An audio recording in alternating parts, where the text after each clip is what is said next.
അങ്ങനെയാണ് ഇന്നത്തെ വിഷയം. മക്രോണി ഈസി ആയിട്ട് നല്ല ടേസ്റ്റിയിൽ എങ്ങനെ ഉണ്ടാക്കാൻ നോക്കാം. ഒന്നീ പഴിച്ചാൽ മൂന്നിന്നാണ്, പക്ഷെ മൂന്നെത്തിയില്ല, രണ്ടിൽ തന്നെ പിടിച്ചുകൂട്ടാ. അപ്പോൾ ഒരു വലിയ സവാള, ഒരു തക്കാളി, 3 പച്ചമുളക്, പിന്നെ നമ്മുടെ മെയിൻ ഐറ്റം മക്രോണി. ഇതെല്ലാ സ്റ്റോറിലും ഈസി ആയിട്ട് അവൈലബിൾ ആയിട്ടുള്ള ഒരു സാധനം തന്നെയാണ്. അഫോർഡബിൾ റേറ്റ് ആണ്. അപ്പോൾ മക്രോണി ചൂടാക്കാൻ വേണ്ടി നമുക്ക് വെള്ളം വെക്കാം. മക്രോണി ഒന്ന് മുങ്ങി കിടക്കാനുള്ള പാകത്തിൽ വെള്ളം വെച്ചാൽ മതി. ആ സമയത്തേക്ക് നമുക്ക് പച്ചക്കറികളൊക്കെ അരിയാൻ നോക്കാമെന്നാട്ടോ ഞാൻ ആക്ഷനിലൂടെ കാണിച്ചത്.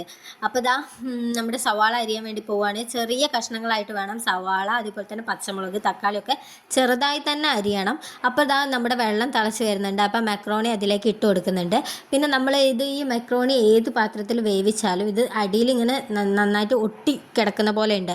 അപ്പോൾ നന്നായിട്ട് ഇടയ്ക്കിടയ്ക്ക് ഇളക്കി കൊടുക്കുകയും വേണം. അതുപോലെ തന്നെ ഒട്ടി പിടിക്കാതിരിക്കാൻ വേണ്ടിയിട്ട് അതിലേക്ക് ഓയിൽ, എന്തെങ്കിലും ഒരു കുക്കിംഗ് ഓയിൽ ഒഴിച്ചു കൊടുക്കുക, കുറച്ച് ഒഴിച്ചു കൊടുക്കുക. അതേപോലെ തന്നെ ആവശ്യത്തിന് ഉപ്പും കൂടി ഇട്ട് കൊടുക്കുന്നുണ്ട്. എന്നിട്ട് നന്നായിട്ട് ഇളക്കി കൊടുക്കുന്നുണ്ട്.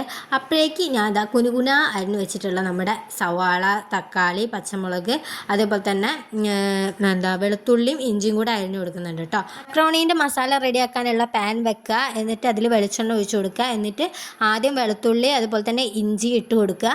എന്നിട്ട് നന്നായി വഴറ്റി കൊടുത്തതിന് ശേഷം, നന്നായി വഴണ്ടതിന് ശേഷം നമ്മൾ എന്ത് ചെയ്യാം, പച്ചമുളക് ഇട്ട് കൊടുക്കുക. അതും നന്നായിട്ട് വഴറ്റുക. അതിന് ശേഷം ഉള്ളി ഇട്ട് കൊടുക്കുക, നന്നായിട്ട് വഴറ്റുക. പിന്നെ തക്കാളി ഇട്ട് കൊടുക്കുക.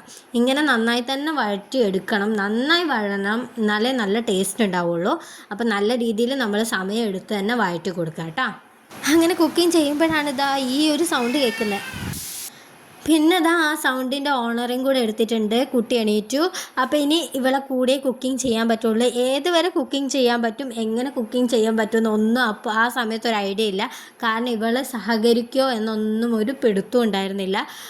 ഇതാണെങ്കിൽ പകുതി വക്കിലെത്തുകയും ചെയ്തു. എന്ത് ചെയ്യണമെന്നറിയില്ല, നല്ല ടെൻഷൻ അടിച്ചുകൂട്ടാ. പിന്നെ ഒരു വിധം എങ്ങനെയൊക്കെയോ ആണ് ഞാൻ റെഡിയാക്കിയത്. അതിൻ്റെ ഇടയിൽ നമ്മളിതാ ഇതിൻ്റെ മസാലകളും കാര്യങ്ങളൊക്കെ ഇടുന്നുണ്ട്. ഞാൻ ഇടുന്നത് മുളക് പൊടി, മഞ്ഞൾപ്പൊടി, മല്ലിപ്പൊടി, അതുപോലെ തന്നെ ഉപ്പിടുന്നുണ്ട്. പിന്നെ ടൊമാറ്റോ സോസും ഒഴിക്കുന്നുണ്ട്, ആവശ്യത്തിന് ഒഴിക്കുന്നുണ്ട് കേട്ടോ. ഞാൻ ഈ വീഡിയോയിൽ കാണിക്കുന്നതിൽ കൂടുതൽ ഞാൻ ടൊമാറ്റോ സോസ് ഒഴിക്കുന്നുണ്ട്. പിന്നീട് ഞാൻ ടേസ്റ്റ് നോക്കിയ സമയത്ത് എനിക്ക് എന്തോ കുറവുള്ള പോലെ തോന്നി. പിന്നെ കുറച്ചധികം ആഡ് ചെയ്തിട്ടുണ്ട്. അങ്ങനെ ഇവളെ ഒന്ന് എൻ്റർടൈൻ ആക്കാൻ വേണ്ടിയിട്ടാണ് ഇങ്ങനെയൊക്കെ ചെയ്യുന്നത്. ഇല്ലെങ്കിൽ ഒരേ വാശിയായിരിക്കും, ഒരേ കരച്ചിലായിരിക്കും. അങ്ങനെ മക്രോണി എന്ന് പറഞ്ഞ വിഷയത്തിൽ നിന്ന് ഞാൻ തെന്നി മാറി എൻ്റെ കുട്ടിയുടെ വിഷയത്തിലേക്ക് പോയി. അവൾക്ക് ഉറക്കം, വിശപ്പ്, അങ്ങനത്തെ കുറേ കാര്യങ്ങളൊക്കെ വന്നപ്പോൾ പിന്നെ ഞാനത് എങ്ങനെയൊക്കെയോ തട്ടിക്കൂട്ടി. എനിക്ക് ലാസ്റ്റത്തെ വീഡിയോ കുറച്ച് പട്ടിഷോ ഒക്കെ കാണിക്കണം എന്നുണ്ട്, പക്ഷേ ഇത് മാത്രമേ എടുക്കാൻ പറ്റിയിട്ടുള്ളൂ. പക്ഷേ അടിപൊളിയായിരുന്നു കേട്ടോ.